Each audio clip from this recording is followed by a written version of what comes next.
For this video mga kabakal, bicep program tayo mga kabakal. Tumira tayo ito mga kabakal ng 21 gun. Ay, mga kabakal, 21 gun barbell curl. Isa to sa mga pinakamagandang program mga kabakal. Yan no. Yan yung tinatawag mga kabakal, paborito ng ating idol Ronnie Coleman. 21 gun.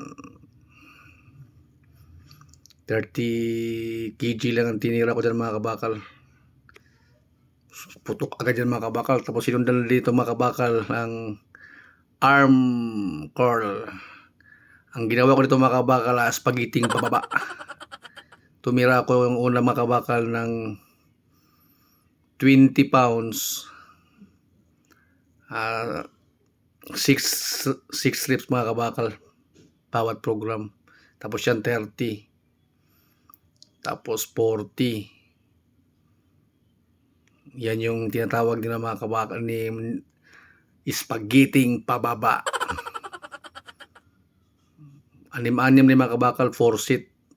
Tapos last mga kabakal 50 pounds. Yan. 6 strips bawat program, bawat set. Yan. Ito yung pang-apat mga kabakal. Nagsimula sa 20 hanggang 50. Medyo hirap na hirap na ako mga kabakal. Ang ganda naman ng tama mga kabakal. Tapos ang gagawin mo dyan mga kabakal, pahinga ka lang ng 1 minute. Tira ka na naman pataas, pataas na naman yung una. Una ko na naman dyan mga kabakal yung 50 pounds.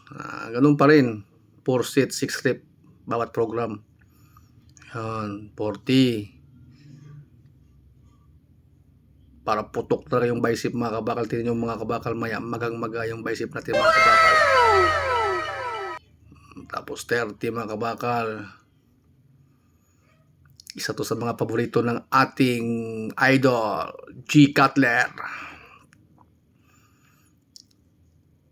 Hindi na may tsura yung mukha ko dyan mga kabakal. Sobrang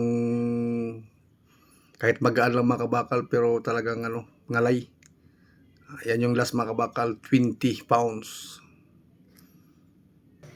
Napakasimpleng workout lang mga kabakal. Tapos sinundan natin mga kabakal dyan ng drop set, standing dumbbell curl. Tumira ako dyan ng 25 pounds. Dinrop set ko dyan mga kabakal. 3 set pa rin, 10 reps ang ginawa natin dyan mga kabakal.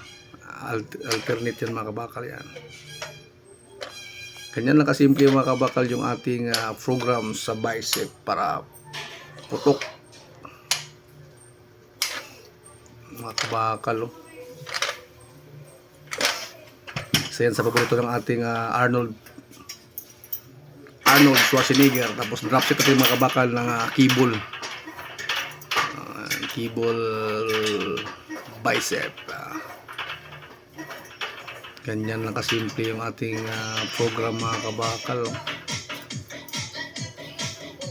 3 set, 10 rep pa yung mga kabakal ginawa natin dyan.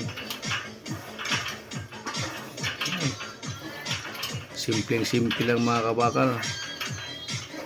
Pero putok agad sa mga kabakal natin.